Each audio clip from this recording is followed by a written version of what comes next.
Okay, so we're starting chapter 3,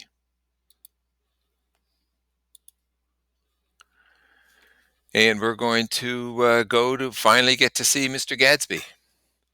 There was music from my neighbor's house through the summer nights. Remember, his neighbor is Mr. Gadsby.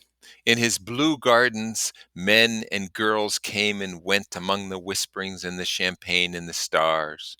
At high tide in the afternoon, I watched his guests diving from the tower of his raft or taking the sun on the hot sand of his beach, while his two motorboats slit the waters of the sound, drawing aquaplanes over cataracts of foam. So apparently, Gadsby has a bunch of people visiting his house in the summer because he's got a beach. On the weekends, his Rolls Royce became an omnibus, a bus that does everything, bearing parties to and from the city between 9 in the morning and long past midnight, while his station wagon scampered like a brisk yellow bug to meet all the trains. And on Mondays, 8 servants, including an extra gardener, toiled all day with mops and scrubbing brushes and hammers and garden shears, repairing the ravages of the night before. Apparently, there's a lot to clean up on a Monday because people come into his house from the city in his Rolls Royce and on the trains. So everybody goes to his house and trashes it. Every Friday, 5 crates of oranges and lemons arrive from a fruitier in New York. And every Monday, these same oranges and lemons left his back door in a pyramid of pulpless halves. So the fruit comes to his house and leaves completely exhausted, squeezed out. What do you think the people that come to his house, what do they leave like on Monday after partying all weekend?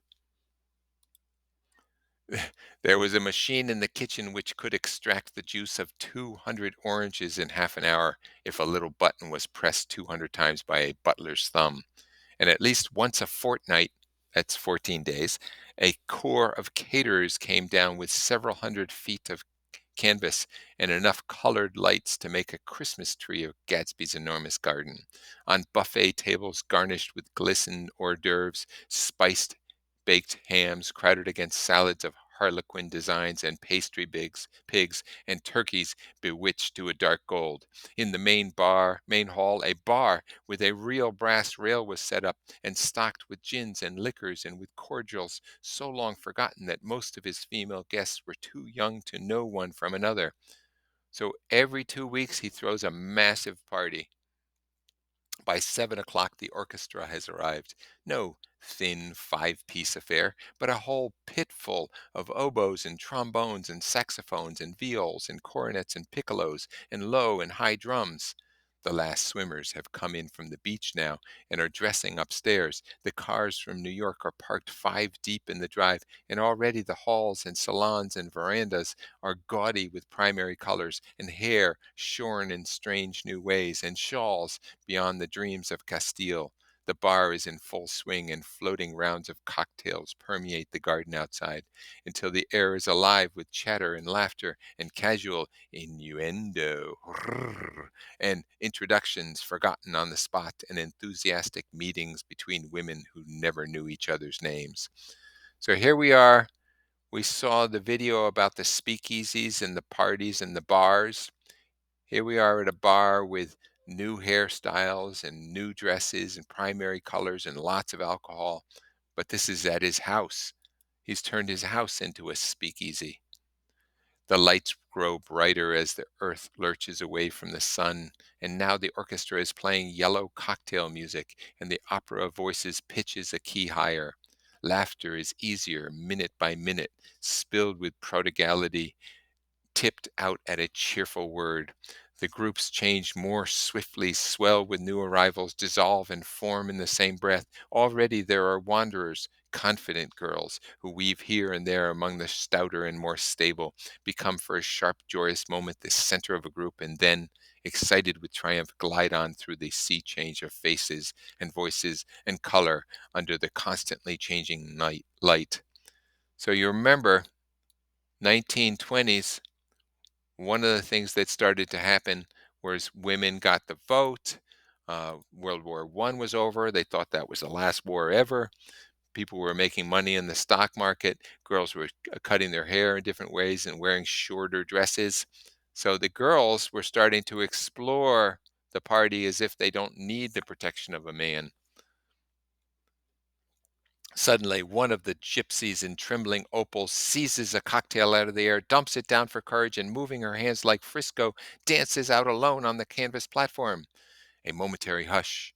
The orchestra leader varies his rhythm obligingly for her, and there's a burst of chatter as the erroneous news goes out that she is Gilda Gray's understudy from the Follies.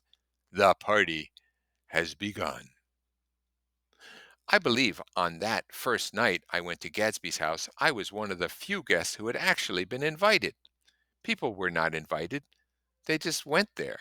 They got into automobiles which bore them out to Long Island, and somehow they ended up at Gadsby's door. Once they were there, they were introduced by somebody who knew Gadsby, and after that, they conducted themselves according to the rules of behavior associated with amusement parks. Sometimes they came and went without having met Gadsby at all, came for the party with a simplicity of heart that was his own ticket of admission. So apparently, Nick gets invited, but most of the other people just showed up. Back in my day in high school and college, if there was a party and you heard about it, you just showed up. I don't know whether that still happens. Somebody has a party at their house and hundreds of kids show up. I don't know what they call those nowadays. A rager.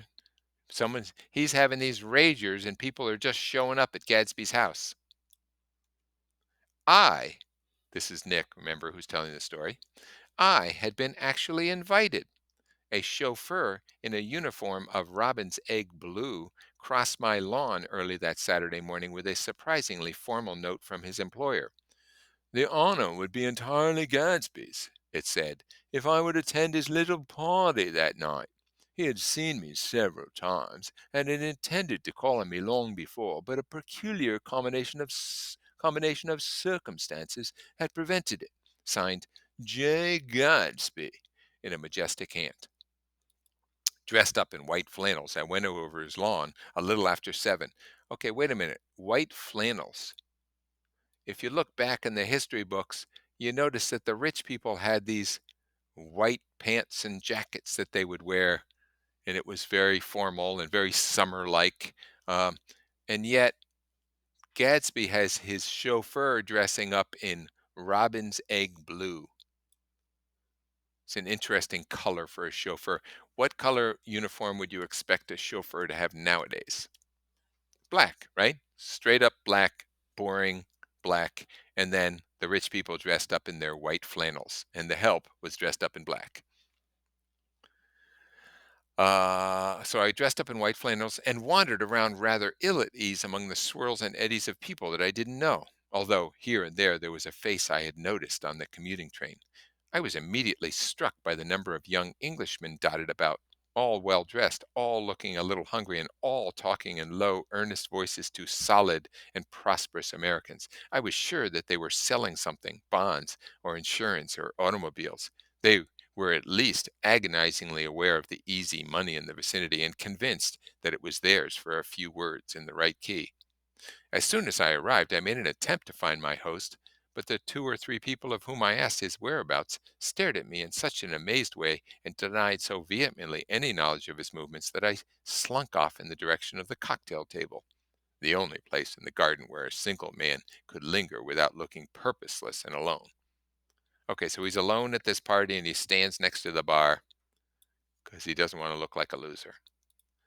I was on my way to getting roaring drunk from sheer embarrassment when Jordan Baker came out of the house and stood at the head of the marble steps, leaning a little backward and looking with contemptuous interest down into the garden. Welcome or not, I found it necessary to attach myself to someone before I should begin to address cordial remarks to the passers-by. Hello! I roared, advancing towards her. My voice seemed unnaturally loud across the garden. I thought you might be here, she responded absently as I came up. I remembered you lived next door to. Remember, they're next door to Gadsby. She held my hand impersonally as a promise that she'd take care of me in a minute and gave ear to 2 girls in twin yellow dresses who stopped at the foot of the stairs. "Hello!" they cried together. "Sorry you didn't win." That was for the golf tournament. She had lost in the finals the week before. "You don't know who we are," said one of the girls in yellow, "but we met you here about a month ago." "You've dyed your hair since then," remarked Jordan, and I started, but the girls had moved casually on, and her remark was addressed to the premature moon, produced, like the supper, no doubt, out of a caterer's basket. With Jordan's slender golden arm resting in mine, we descended the steps and sauntered about the garden. A tray of cocktails floated at us through the twilight, and we sat down at a table with the two girls in yellow and three men, each one introduced to us as Mr. Mama. "Do you come to these parties often?" inquired Jordan of the girl beside him. "The last one I was at was the one I met you at," answered the girl in an alert, confident voice. She turned to her companion. "Wasn't it for you too, Lucille?" It was for Lucille too. "I like to come," Lucille said. "I never care what I do, so I always have a good time. When I was here last, I tore my gown on a chair, and he asked me my name and address, and inside of a week I got a package from Crowrier's with a new evening gown in it." "Did you keep it?" asked Jordan. "Sure I did. I was going to wear it tonight, but it was too big in the bust and it had to be altered. It was gas blue with lavender beads. $265. There's something funny about a fellow that'll do a thing like that," said the other girl eagerly. "He doesn't want any trouble with anyone." "Who doesn't?" I inquired. "Gadsby. Someone told me." The two girls and Jordan leaned together confidentially. "Someone told me they thought he had killed a man once." A thrill passed over all of us. The three mumbles bent forward and listened eagerly. "I don't think it's so much that," argued Lucille skeptically. "It's more that he was a German spy during the war." One of the men nodded in confirmation. "I heard that from a man who knew all about him, grew up with him in Germany," he assured us positively. "Oh, no," said the first girl. "It couldn't be that because he was in the American army during the war." As our credulity switched back to her, she leaned forward with enthusiasm. "You look at him sometimes when he thinks nobody's looking at him, and I bet you he's killed a man." She narrowed her eyes and shivered. Lucille shivered. We all turned and looked around for Gadsby. It was testimony to the romantic speculation that he inspired that there were whispers about him from those who found little that it was necessary to whisper about in this world. The first supper, there would be another one after midnight, was now being served, and Jordan invited me to join her own party, who were spread around a table on the other side of the garden. There were three married couples and Jordan's escort, a persistent undergraduate given to violent innuendo, and obviously under the impression that sooner or later Jordan was going to yield him up her person to a greater or lesser degree. Instead of rambling, this party had preserved a dignified homogeneity and assumed to itself the function of representing the staid nobility of the countryside, East Egg condescending to West Egg, and carefully on guard against its spectroscopic gaiety. Oh, so here we have East Egg, where the rich people that think they are nobility, like medieval nobles, they think they're the kings and queens and the dukes, and they're looking down their noses at the West Egg people, the people that were able to afford to be on the island, but they don't they weren't kings and queens. They're just regular people with money. So the East Eggers think that they're more than the people that live in West Egg. "Let's get out," whispered Jordan after a somewhat wasteful and inappropriate half hour. "This is much too polite for me." We got up, and she explained that we were going to go find the host. I had never met him, she said, and it was making me uneasy. The undergraduate nodded in a cynical, melancholy way. The bar, where we glanced first, was crowded, but Gadsby was not there. She couldn't find him at the top of the steps, and he wasn't on the veranda. On a chance, we tried an important-looking door and walked into a high Gothic library paneled with carved English oak and probably transported complete from some ruin overseas. So they go into a very fancy wooden panel library that looks like it came over from England. A stout, middle-aged man with enormous owl-eyed spectacles was sitting somewhat drunk on the edge of a great table, staring with unsteady concentration at the shelves of books. As we entered, he wheeled excitedly around and examined Jordan from head to foot. "What do you think?" he demanded impetuously. "About what?" He waved his hands towards the bookshelves. "About that. As a matter of fact, you needn't bother to ascertain. I ascertained they're real." The books?" He nodded. "Absolutely real. They have pages and everything. I thought they'd be nice, durable cardboard. As a matter of fact, they're absolutely real. Pages and here, let me show you. You guys ever been on stage or been involved in a musical or anything like that? And they have props on stage. If they had a bookcase with books in it, it's entirely possible that it looks like books from a distance, but if you went up, you could actually just pick the whole thing up because it's all just made out of cardboard and painted. It's not real. So he's surprised that the books are not just fake cardboard, that they're actually real books. Taking our skepticism for granted, he rushed to the bookcases and returned with volume one of the Stoddard lectures. "See?" he cried triumphantly. "It's a bona fide piece of printed matter. It fooled me. This guy's a regular Belasco. Regular Belasco. It's a triumph. What thoroughness! What realism! He knew when to stop, too. He didn't cut the pages. But what do you want? What do you expect?" He snatched the book from me and replaced it hastily on the shelf, muttering that if one brick was removed, the whole library was liable to collapse. Apparently, he was surprised that the library was filled with real books. "Who brought you?" he demanded. Or did you just come? I was brought. Most people were brought." Jordan looked at him alertly, cheerfully, without answering. "I was brought by a woman named Roosevelt," he continued. "Mrs. Claude Roosevelt. Do you know her? I met her somewhere last night. I've been drunk for about a week now, and I thought it might sober me up to sit in a library." "Has it?" "A little bit, I think. I can't tell yet. I've only been here an hour. Did I tell you about the books? They're real. They're—" "You told us."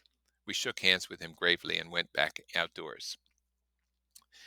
There was dancing now on the canvas in the garden, old men pushing young girls backward in eternal graceless circles, superior couples holding each other tortuously, fashionably, and keeping it in the corners, and a great number of single girls dancing individualistically or relieving the orchestra for a moment of the burden of the banjo with the traps. By midnight, the hilarity had increased. A celebrated tenor had sung in Italian, and a notorious contralto had sung in jazz, and between the numbers people were doing stunts all over the garden, while happy, vacuous bursts of laughter rose towards the summer sky. A pair of stage twins, who turned out to be the girls in yellow, did a baby act in costume, and champagne was served in glasses bigger than finger bowls. The moon had risen higher, and floating in the sound was a triangle of silver scales trembling a little to the stiff, tinny drip of the banjos on the lawn. I was still with Jordan Baker. We were sitting at a table with a man of about my age and a rowdy little girl who gave way upon the slightest provocation to uncontrollable laughter. I was enjoying myself now. I had taken two finger bowls of champagne, and the scene had changed before my eyes into something significant, elemental, and profound. At a lull in the entertainment, the man looked at me and smiled. "Your face is familiar," he said politely. "Weren't you in the 3rd Division during the war?" "Why, yes, I was in the Ninth Machine Gun Battalion." "I was in the 7th Infantry until June 1918. I knew I'd seen you somewhere before." We talked for a moment about some wet, gray little villages in France. Evidently, he lived in this vicinity, for he told me that he had just bought a hydroplane and was going to try it out in the morning. "Do you want to go with me, old sport? Just near the shore along the Sound?" "What time?" "Any time that suits you best." It was on the tip of my tongue to ask his name when Jordan looked around and smiled. "Having a gay time now?" she inquired. I think, based on when this book was written, that she's actually saying, "Are you happy, having a happy, fun time?" Even though after that scene with Nick, we're kind of wondering whether the author put the word gay in there on purpose. But probably it was before its time. Much better. I turned again to my new acquaintance. This is an unusual party for me.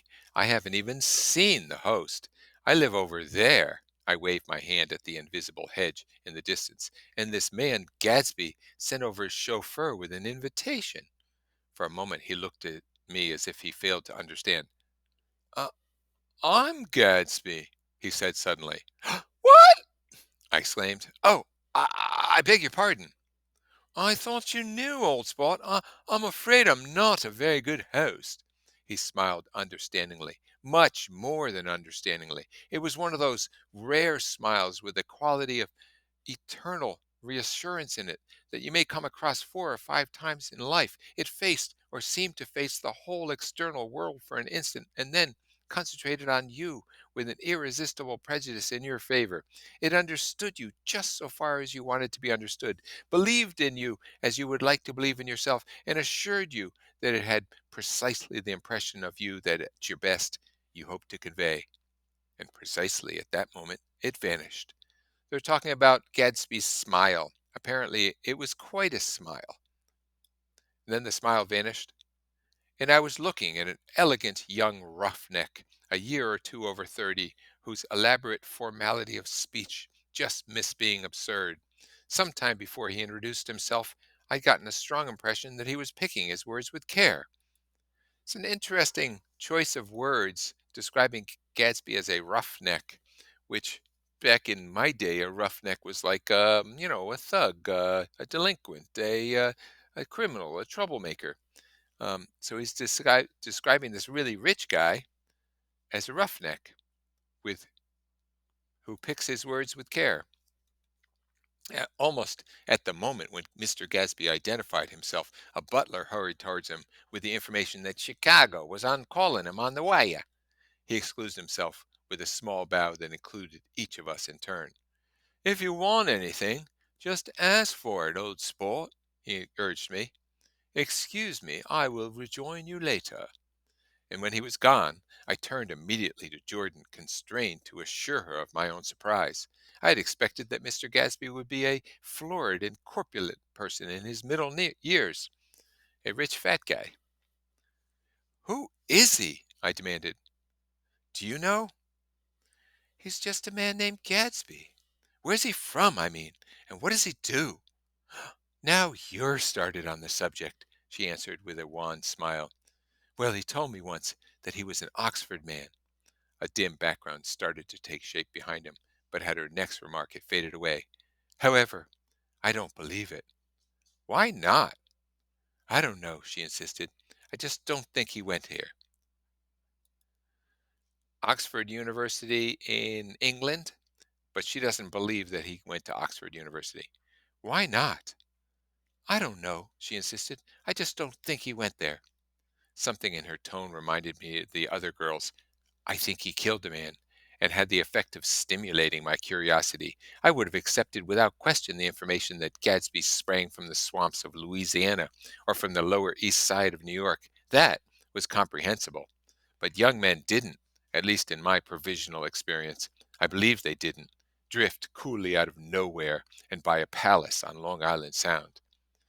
"Anyhow, he gives large parties," said Jordan, changing the subject with an urbane distaste for the concrete. "And I like large parties. They're so intimate. At small parties, there isn't any privacy." She likes the large parties because she probably doesn't know anybody. She could do whatever she wants and nobody knows her. A small party, you know everybody. You do something, everybody knows it, and then they talk about you. There was the boom of a bass drum, and the voice of the orchestra leader rang out suddenly above the echolalia of the garden. "Ladies and gentlemen," he cried, "at the request of Mr. Gadsby, we're going to play for you Mr. Vladimir Tostov's latest work, which attracted so much attention at Carnegie Hall last May. If you read the papers, you know it was a big sensation." He smiled with jovial condescension and added, "Some sensation!" Whereupon everybody laughed. "The piece is known," he concluded lustily, "as Vladimir Tolstoy's Jazz History of the World." The nature of Mr. Tostov's composition eluded me because just as it began my eyes fell on Gadsby, standing alone on the marble steps and looking from one group to another with approving eyes. His tanned skin was drawn attractively tight on his face, and his short hair looked as though it were trimmed every day. I could see nothing sinister about him. I wondered if the fact that he was not drinking helped to set him off from his guests, for it seemed to me that he grew more correct as the fraternal hilarity increased. And when the jazz history of the world was over, girls were putting their heads on men's shoulders in a puppyish, convivial way. Girls were swooning backward playfully into men's arms, even into groups, knowing that someone would arrest their falls. But no one swooned backward on Gadsby, and no French bob touched Gadsby's shoulder, and no singing quartets were formed with Gadsby's head for one link. So you notice that everybody's partying, and Gadsby is just standing there looking over everything. He doesn't have a date. He doesn't have a bunch of people hanging around him. He's kind of alone. I beg your pardon. Gadsby's butler was suddenly standing beside us. Miss Baker? He inquired. I beg your pardon, but Mr. Gadsby would like to speak to you alone. With me? She exclaimed in surprise. Yes, madam. She got up slowly, raising her eyebrows at me in astonishment, and followed the butler towards the house. I noticed that she wore her evening dress, all of her dresses, like sports clothes. There was a jauntiness about her movements, as if she had first learned to walk upon golf courses on clean, crisp mornings. So even the way she walks reminds Nick of an athlete. I was alone, and it was almost 2. For some time confused and intriguing sounds had issued from a long, many-windowed room which overhung the terrace, eluding Jordan's undergraduate, who was now engaged in a obstetrical conversation with 2 chorus girls, and who implored me to join him. I went inside. The large room was full of people. One of the girls in yellow was playing the piano, and beside her stood a tall, red-haired young lady from a famous chorus, engaged in song. She had drunk a quantity of champagne, and during the course of her song she had decided, ineptly, that everything was very, very sad. She was not only singing, but she was weeping, too. Whenever there was a pause in the song, she filled it with gasping, broken sobs, and then took up the lyric again in a quavering soprano. The tears coursed down her cheeks, not freely, however, for when they came into contact with her heavily beaded eyelashes, they assumed an inky color and pursued the rest of their way in slow black rivulets. A humorous suggestion was made that she sing the notes on her face, whereupon she threw up her hands, sank into a chair, and went off to a deep vinous sleep. She's had a fight with a man who says he's her husband, exclaimed the girl at my elbow. I looked around. Most of the remaining women were now having fights with men said to be their husbands. Even Jordan's party, the quartet from East Egg, were rent asunder by dissension. One of the men was talking with curious intensity to a young actress, and his wife, after attempting to laugh at the situation in a dignified and indifferent way, broke down entirely and resorted to flank attacks. At intervals, she appeared suddenly at his side like an angry diamond and hissed, "You promised!" into his ear. The reluctance to go home was not confined to wayward men. The hall was at present occupied by 2 deplorably sober men and their highly indignant wives. The wives were sympathizing with each other in slightly raised voices. Whenever he sees I'm having a good time, he wants to go home. I've never heard anything so selfish in my life. We're always the first ones to leave. So are we. Well, we're almost the last tonight, said one of the men sheepishly. The orchestra left half an hour ago. In spite of the wives' agreement that such malevolence was beyond credibility, the dispute ended in a short struggle, and both wives were lifted, kicking, into the night. Can you imagine nowadays? Your wife doesn't want to leave, and so you pick her up and you carry her to the car. I don't I don't think I would survive the night. I think I'd go to sleep and I'd not wake up. Um, as I waited for my hat in the hall, a door of the library opened and Jordan Baker and Gadsby came out together. Oh, so that's where Jordan has been. In the library with Gadsby. He was saying some last word to her, but the eagerness in his manner tightened abruptly into formality as several people approached him to say goodbye. Jordan's party were calling impatiently to her from the porch, but she lingered for a moment to shake hands. "I've just heard the most amazing thing," she whispered. "How long were we in there?" "Why, about an hour." "It was simply amazing," she repeated abstractly. "But I swore I wouldn't tell it, and here I am, tantalizing you." She yawned gracefully in my face. "Please come and see me. In the phone book, under the name Mrs. Sigourney Howard, my aunt." She was hurrying off as she talked. Her brown hand waved a jaunty salute as she melted into her party at the door. So apparently she was in the library talking to Gadsby for an hour, and she has learned something amazing. And she's not supposed to tell it. It's supposed to be a secret. But she started telling it to Nick. I wonder if she will tell Nick. But then she leaves. Nick is still there. Rather ashamed that on my first appearance I had stayed so late, I joined the last of Gadsby's guests who were clustered around him. I wanted to explain that I had hunted for him early in the evening and to apologize for not having known him in the garden. "Don't mention it," he enjoined me eagerly. "Don't give it another thought, old sport." The familiar expression held no more familiarity than the hand which reassuringly brushed my shoulder. "And don't forget, we're going up in the hydroplane tomorrow morning at 9 o'clock." And then the butler behind his shoulder. "Philadelphia wants you on the phone, sir." "All right, in a minute. Tell them I'll be right there. Good night." "Good night." "Good night." He smiled, and suddenly there seemed to be a pleasant significance in having been among the last to go, as if he had desired it all along. "Good night, old sport. Good night." As if he had desired it all along. Maybe he makes you feel like that when he talks to you.